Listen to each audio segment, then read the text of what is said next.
All right, we're going. All right. Well, welcome to, I want to say welcome to our HFFBC family. The three pastors have gotten together and we said that there is going to be some changes as we come up into this fall. And so we wanted to get together and to explain some of those things. These are, we're changing our hours. This is a little bit of a paradigm shift, and so we wanted to get together and talk to you as a congregation about what's going to be happening and why we're doing it, because the why is ultimately just as important as the what. So Pastor Ken, would you get us started and tell us what's going to be happening on September 13th, and then we'll get into some of the other details. So if you don't stay tuned for this whole explanation, at least understand on September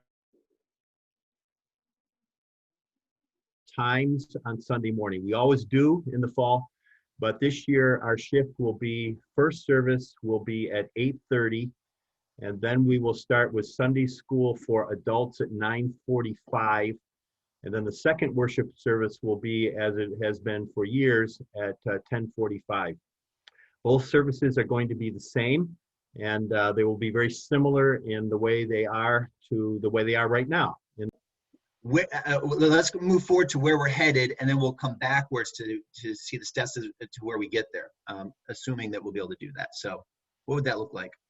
So we're talking about fall 2021. Yeah, let's go forward so people can see the full vision of where we want to go, and then the steps on how to get there. Great. Yeah, so with regards to children and youth and families, picture yourself fall 2021 and no restrictions, and things are just as we wish them to be. Ken just laid out the three new worship times, so 8:30, 9:45, 10:45. What we envision for families, when you walk into a service, we would envision and we would encourage families with young children to come to the 8:30 worship service.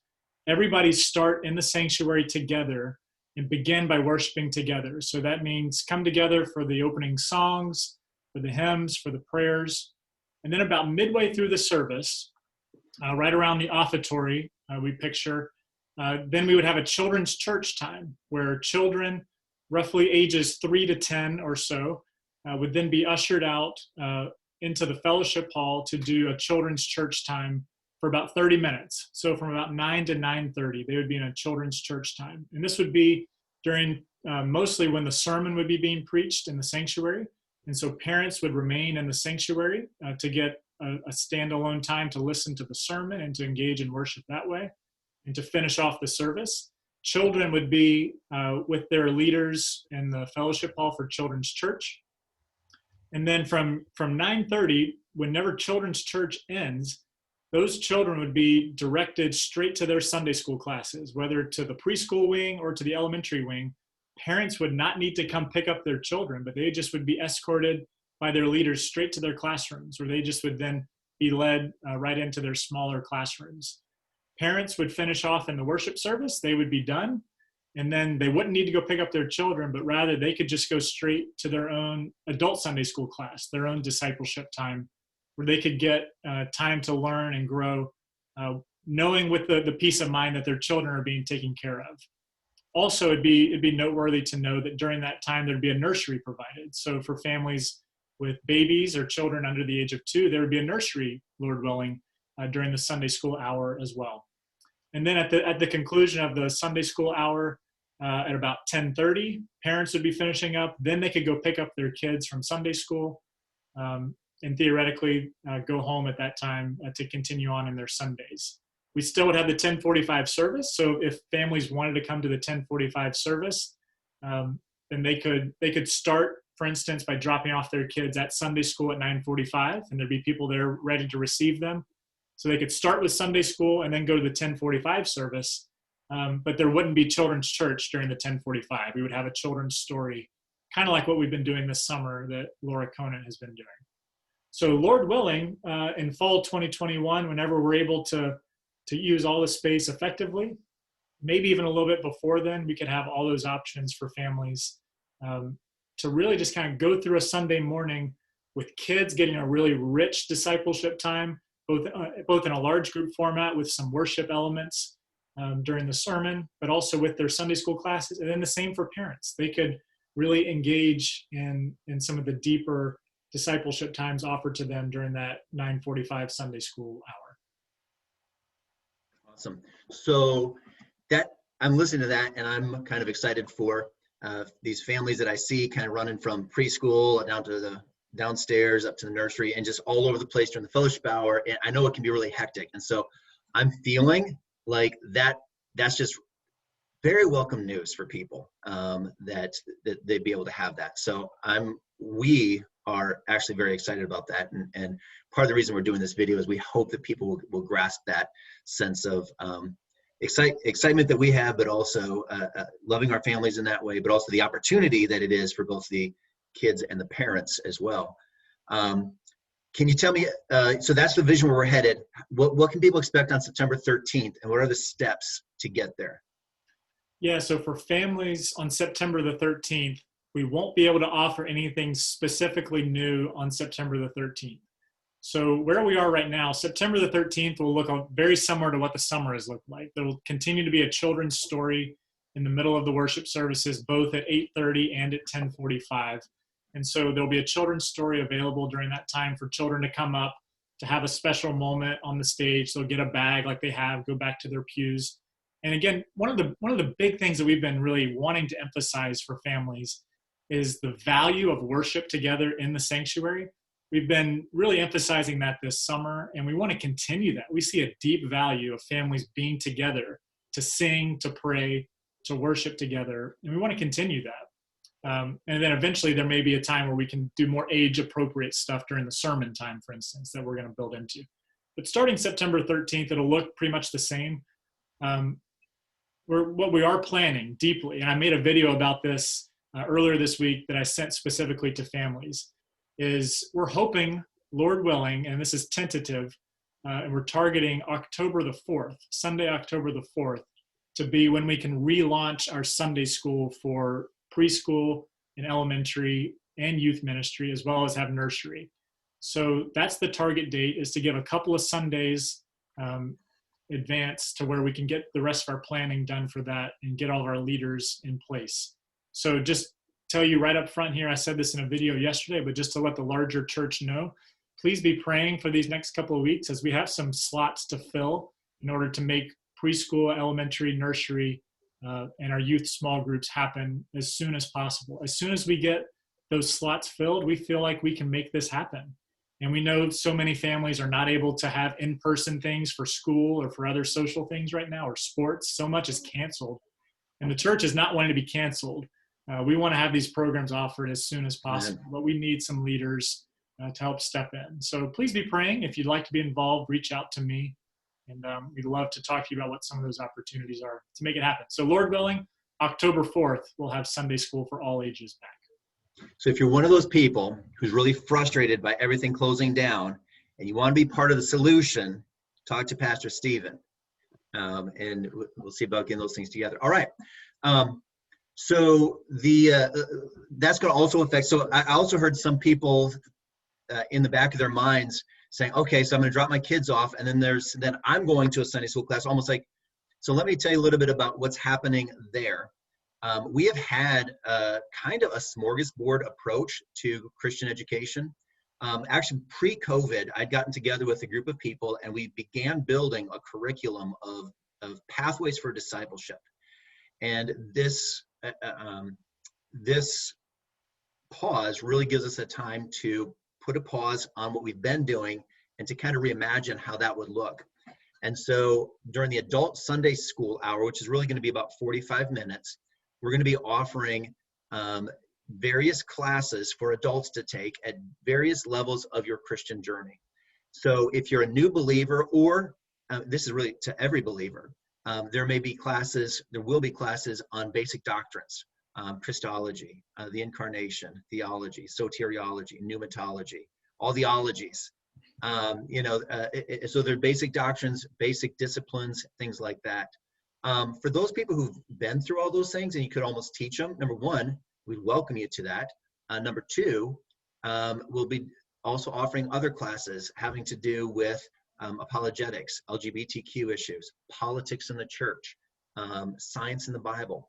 Some of those questions that have been in the church for decades, centuries, and even millennia will offer a place to sit and talk about those things. So those are going to be the pathways to discipleship that oftentimes was kind of confused between Wednesday and Sunday. When do these things happen? Those things, if you think of, for example, the evangelism class that I did this past year, that would now be happening on Sunday morning. And just in this whole paradigm shift, we want to move from what we pastors have been talking about as a buffet mentality, kind of like you can take it or leave it. And we really want all of our members to avail themselves to these classes in order to help our theology, our basic doctrine and understanding of the faith, basic life issues. There'll be a class this fall, Instruments in the Redeemer's Hands, which is just about getting together with, getting along, and being the body of Christ together, and just Bible study. So we're going to have those three different pathways, and that's going to be happening during those 45 minutes. And that means that some of us who are long-winded are going to have to learn to be concise. So on to the next question. Pastor Ken, what do we need? And what do you need as far as moving in this paradigm from a first service Sunday school hour, second service? How's that going to affect you and your areas of ministry? Yeah, so let me just talk about worship and how it affects our needs in worship. Because we recognize our congregation is online as well as in the building, we have had to do a lot more with our online streaming. So if you're interested in helping with technology on Sunday morning, that need is a growing need and a crying need, because these folks are doing a lot more than they were. We also have a growing need for ushers. And so if that is something you can help out with, even if it's just for one of the two services, that would help a lot. That's a need. Parking lot attendance is also another need. We've expanded from 2 hours to 3 hours. These are things that we realize there are folks who used to be doing them that aren't now because they don't feel comfortable coming back. And they're welcome to be involved at any point they come back, but we want to be looking at folks who are attending right now and who are wondering how they can help, and just outline those things for our worship. Stephen, you already mentioned teachers and helpers. Can you give us a little bit more? What are there qualifications for teachers or helpers, different kinds of help that's needed? Yeah, so if you love children, if you love pouring into them, or if you have the gift of teaching and you've done it before, maybe in a school or in a previous church or in this church, and you just would like to jump back into it, we'd love to talk to you about ways you can help with our children. And so really there's two different needs I think we have. One is, a teacher, someone who can take a curriculum and teach it. We have a couple of grades that need that.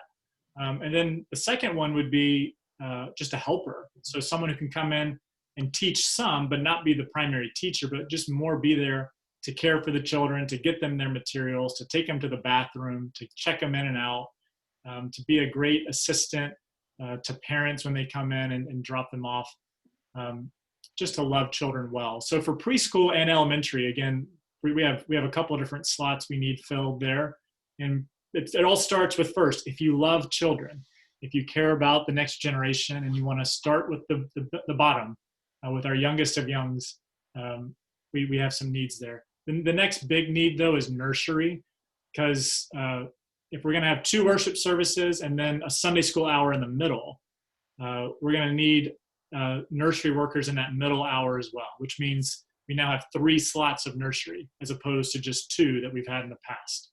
So that means we're going to need a good rotation of just steady, consistent people to come, sit in a rocking chair, care for young babies, get on the floor, play with them, and to just love them really well. So if you're interested in that, even if it's just one Sunday a month, that would be great. We'd love to have just a long list of people, parents or non-parents, just anybody that's available to help. We'd love to have that conversation with you. So reach out to myself, Nancy Cresty oversees nursery. Carolyn O'Hara oversees preschool ministry. Laura Conant oversees elementary Sunday school. Reach out to any of us. We'd love to talk to you. I also, this is unrelated. Well, this is related. I was talking to somebody earlier this week who said they feel like they're gifted in working with people with special needs. And they didn't know, I'm calling you out right now. You can sign up because there are also people with special needs who in some of the classrooms, they need an extra worker. Is that right? So, I mean, there are some families who may not be able to come to worship without a special needs worker. So if you have a heart for people with special needs as well, or would like to serve in that way, that's another thing. Because literally a family may or may not be able to come to church based on whether they have a special needs helper. And I would say that's a particular need too, because think about schools that are shutting down for families that have special needs children. So many of the available options are off the table. We'd love the church to not be in that same predicament and be able to offer anything to anybody. Our mission statement says inviting all people to be disciples, and that includes especially those, especially children that have special needs. We'd love to care for them. So yeah, thanks for saying that, Grant. Also, and one other thing that we need to, this is also very important for people to understand. We are opening up registrations for Sunday school classes. The purpose is because we need to know where to put people. There are limitations based on social distancing and other things like that, especially for September 13th and beyond that. So please register. And when you register,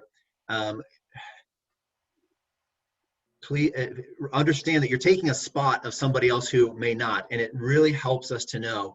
We're not asking you to be legalistically here every single Sunday, but just understand that we want to provide these discipleship opportunities for you and for your children. And we want to do that the best way we can, but there's just so many unknowns these days. And so please register for these classes, and that will be coming out. That also reminds me, I forgot to say, September 13th, the only thing that will really change on September 13th when these hours change is the hours, and there will be an adult Sunday school class. We'll be picking up enrollments. A really good part of Romans for these days is the application part. We'll be picking up enrollments. Please register for that so that we know where we're going to be meeting. Probably is some kind of a hybrid between online and in person. And then is it October 1st or November 1st is when we'll start the second quarter. And we hope to have at least 2, maybe 3 class options for adults. And we're hoping that that's the time when Sunday school will have all our teachers filled. So those are the dates to keep in mind. September 13th is when the hours change. And then also November 1st is the beginning of the second quarter, so to speak, when we hope to be offering some other classes. Look at the Sunday school page on the website, and it will be updated as we add various classes, both to children and to adults. Pastor Ken, one question people might ask is, what about fellowship hour? Which is really the fellowship 20 minutes between services. Yeah. What's going to be happening with that? Yeah, frankly, that's one of the areas that those of you who love fellowship hour, you're going to have to find another way to do it. So because of COVID, that's one thing, but just the time frame of all these things, starting the 13th of September, we will not be reinstituted the fellowship hour. So hopefully we can have that brought back in so that you can have some coffee on your way to Sunday school. But the gathering in the gymnasium is probably not going to be happening in the near future. Yeah, definitely the gathering in the gymnasium. If you think of it this way, I think the fellowship 20 minutes, I'm going to call it the fellowship 20 minutes because that's really what it is. And then people who went to first service could linger. That happens in one of these adult Sunday school classes, discussion led. We can fellowship. It's not as inorganic, but it also happens before and after the services. So you go to second service, people linger and they fellowship afterward. We're not taking fellowship away. We're not losing this. What we're doing is we're adding pathways of discipleship where people can fellowship in a structured environment, in a discussion for 8 weeks with this group. But then also, guess what? Coffee is going to be welcome in my class. Probably others as well. There will still be food, and I'm sure there will be some high carbohydrate snacks they'll be provided as well. But so we're not losing fellowship. We're gaining purpose is what I'd look at that as. I know that's something that's dear to a lot of people. Any other comments before we check off, guys? I want to try to respect people's time. Yeah, I just want to go back to registrations for a second. That applies to children and youth as well. And again, it's a space thing. So because we have to distance, we want to make sure that we have enough slots and enough classrooms for everybody. So again, our target is October. We'll keep you updated when we get all of our teacher slots filled, when we know we can offer Sunday school. But there will be links on our website, and I'll also forward them out by email to sign up for Sunday school, for preschool and elementary and youth small groups. Those will be required. So you need to do that in advance before you come. If you show up and haven't done one, we'll figure out something on the fly, but it's really highly encouraged, and we're going to require it online advanced registration just so we know we have the ability to pull it off in the right spaces. And just the last comment I'll make, Grant, it's a beautiful image to picture of 9:45 to 10:30 in our church building, of nursery, preschool, elementary kids, junior high, senior high students, adults in classes, all these things happening at one time, coming under the instruction of the word, being mentored, praying together. Just a beautiful image of the unity of the body of Christ happening at one time every week on the Sabbath day, in between this grand corporate worship we have in these two services. I get really excited thinking about how this could really impact not just our church right now, but also New England as a whole long term. Just the things we're going to be able to intake that then as you leave the doors, you're taking that back out into the world, both into your schools and into your workplaces and your families. I think it's a beautiful thing. And the Lord's been confirming this summer as we've met and talked. And it's an exciting thing. So thank you for your prayers and thanks for your encouragement. Pastor Ken, final comment, final word? I just want to let you all know how much I appreciate these two men and the unity we feel as we've come together with how to make a better ministry and how to improve things from even before COVID hitting. And I think this is a blessing for our whole church going forward. So thank you to men, but also thank you for all of you who are enthusiastic in supporting us and the ministry here. As far as I know, I've heard no grumbling. So thank you for keeping that to yourself. And as we are planning to move forward, we are doing so hopefully with care and with ministry in mind. And as the Lord opens things up, we're just thrilled to have you back. So we're trying to take care of all of you, those of you who feel you can't come yet, and those of you who feel frustrated because things aren't opened up yet. We're doing our best to care for all of you and to be consistent in the guidelines and the things that we have set before you. So we know that this probably raises some questions. The reason we did this in a video format is because this is not just an announcement of hours, but there is a rationale and a plea for help behind this, and we want you to hear the why as well as the what. So please do give us your questions. We do intend we know that there's a domino effect. This affects other areas of ministry as well, and we will be addressing some of those things in a video in the near future. So if you have questions about this that would be good for the whole body to know, let us know and we'll address those. And secondly, please let us know, because there's three of us. We've vetted this by a number of people, the elders and a number of members, people who have interest, and it seems to be very positively received, but we may have blind spots. So questions you have, please share them with us, volunteer, talk to Pastor Stephen or myself or Pastor Ken about those different spots. And just want to agree with these guys. We're excited for this new direction, this new paradigm. It's a beautiful thing. All right. God bless you guys. Thanks for your time.